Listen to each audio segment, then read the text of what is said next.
Hello friends. हमारे देश की न्यू पार्लियामेंट ने 18 दिसंबर 2023 को एक नया रिकॉर्ड बनाया है और ये रिकॉर्ड है एक दिन में सबसे ज़्यादा मेंबर्स ऑफ पार्लियामेंट को सस्पेंड करने का। 18 दिसंबर 2023 में हमारे देश की पार्लियामेंट ने 78 मेंबर्स ऑफ पार्लियामेंट को सस्पेंड कर दिया।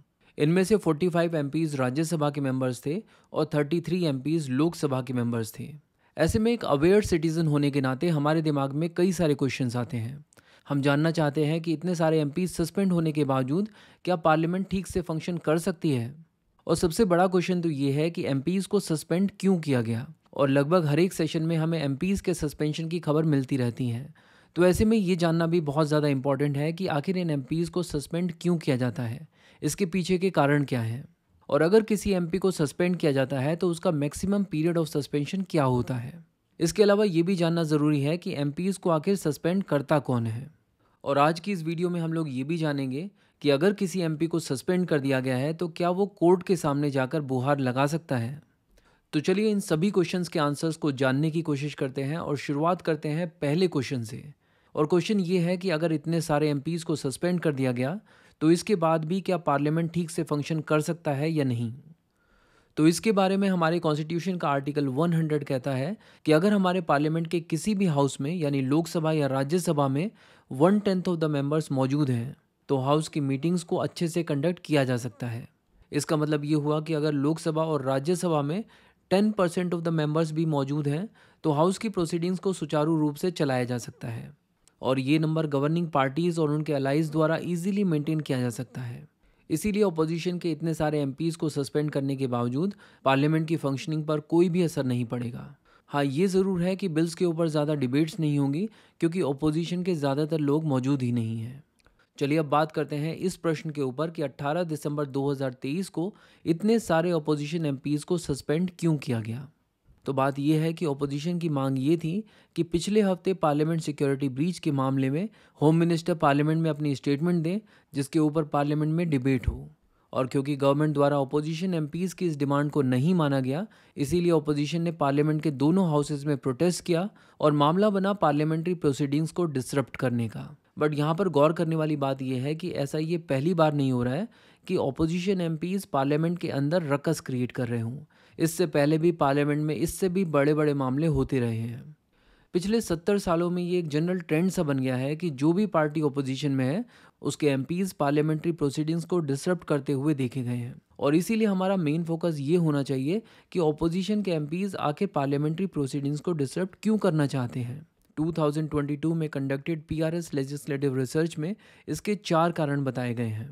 पहला कारण ये माना जाता है कि ज़्यादातर एमपीज़ की ये शिकायत है कि उनको बहुत ही कम टाइम एलोकेट होता है अपने क्षेत्र के इम्पॉर्टेंट इश्यूज़ को उठाने के लिए और इस रीज़न की वजह से कई बार एमपीज़ सदन में हंगामा करते हैं। इसके अलावा एक रीज़न ये भी माना जाता है कि अपोजिशन में बैठे हुए एमपीज़ जब गवर्नमेंट की पॉलिसीज़ को क्वेश्चन करते हैं तो गवर्नमेंट उनके क्वेश्चंस को ज़्यादा तवज्जो नहीं देती और अगर उनका आंसर आता भी है तो वो रिटेलिएशन की फॉर्म में आता है। और तीसरा रीज़न अपोजिशन एमपीज़ द्वारा पार्लियामेंट प्रोसीडिंग्स को डिसरप्ट करने का ये बताया जाता है कि अपोजिशन पार्टीज़ और अपोजिशन एमपीज़ कई बार ऐसा पॉलिटिकल रीजंस या फिर पब्लिसिटी पाने के लिए भी करते हैं। और चौथा रीज़न ये बताया गया है कि जब भी कोई एमपी पार्लियामेंट्री प्रोसीडिंग्स को इंटरप्ट करने की कोशिश करता है या शुरुआत करता है तो उसके ऊपर इमीडिएट एक्शन ना होने की वजह से ये मामला बढ़ जाता है और भी एमपीज़ उसके साथ जुड़ जाते हैं जिसकी वजह से पार्लियामेंट्री प्रोसीडिंग्स डिसरप्ट होती हैं और ज़्यादा एमपीज़ सस्पेंड होते हैं। तो इसका मतलब ये हुआ कि अब न्यूज़ में जब भी आप ऐसा देखें कि किसी भी एमपी को सस्पेंड कर दिया गया है तो उसके पीछे का रीज़न इन्हीं चारों में से कोई एक होगा। और इसीलिए मैं चाहूँगा कि आप मुझे कमेंट बॉक्स में बताएं कि अभी जो करंट इशू है जिसके अंदर 78 एमपीज़ को सस्पेंड कर दिया गया है ये मामला इन चारों कंडीशंस में से कौन सी कंडीशन को फुलफ़िल करता है। आप अपना आंसर 1, 2, 3 या 4 की फॉर्म में दे सकते हैं। इसके अलावा अगर आप चाहें तो एक से ज़्यादा कंडीशंस को भी मेंशन कर सकते हैं। चलिए अब हम अपने नेक्स्ट क्वेश्चन पर चलते हैं और देखते हैं कि एमपीज़ को सस्पेंड करने की पावर किसके पास है। एक्चुअली ये रिस्पॉन्सिबिलिटी है प्रिसाइडिंग ऑफिसर की क्योंकि ये उनकी रिस्पॉन्सिबिलिटी है कि सदन की कार्यवाही स्मूथली फंक्शन करे। अगर सदन की कार्यवाही को कोई भी एमपी डिसरप्ट करता है तो वो उसे सस्पेंड कर सकते हैं। ऐसे में अगर कोई भी एमपी सदन की कार्यवाही को डिसरप्ट करता है तो प्रिसाइडिंग ऑफिसर उसे सस्पेंड कर सकते हैं। और हम जानते हैं कि लोकसभा में प्रिसाइडिंग ऑफिसर हैं स्पीकर और राज्यसभा में प्रिसाइडिंग ऑफिसर हैं चेयरमैन। बट क्वेश्चन ये भी है कि जब एक प्रिसाइडिंग ऑफिसर किसी एमपी को सस्पेंड करता है तो मैक्सिमम कितने समय के लिए सस्पेंड कर सकता है। तो इसका जवाब हमें कॉन्स्टिट्यूशन में नहीं बल्कि राज्यसभा और लोकसभा की रूल बुक में मिलता है। यहाँ पर मेंशन है कि उस पर्टिकुलर मेंबर ऑफ पार्लियामेंट को उस रिमेनिंग पूरे सेशन के लिए सस्पेंड किया जा सकता है। फॉर एग्जाम्पल, अगर मानसून सेशन चल रहा है और सेशन खत्म होने में जस्ट 10 दिन बचे हैं तो उस मेंबर ऑफ पार्लियामेंट को मैक्सिमम 10 दिन के लिए ही सस्पेंड किया जा सकता है। अब आता है सबसे इंपॉर्टेंट क्वेश्चन, और क्वेश्चन ये है कि क्या एक सस्पेंडेड मेंबर ऑफ पार्लियामेंट उसके सस्पेंशन के खिलाफ कोर्ट में अपील कर सकता है। इसका आंसर हमें मिलता है हमारे कॉन्स्टिट्यूशन के आर्टिकल 122 में। यहाँ पर कहा गया है कि पार्लियामेंट्री प्रोसीडिंग्स को कोर्ट में क्वेश्चन नहीं किया जा सकता और इसीलिए कोर्ट्स यहाँ पर एक सस्पेंडेड एमपी की कोई मदद नहीं कर सकते।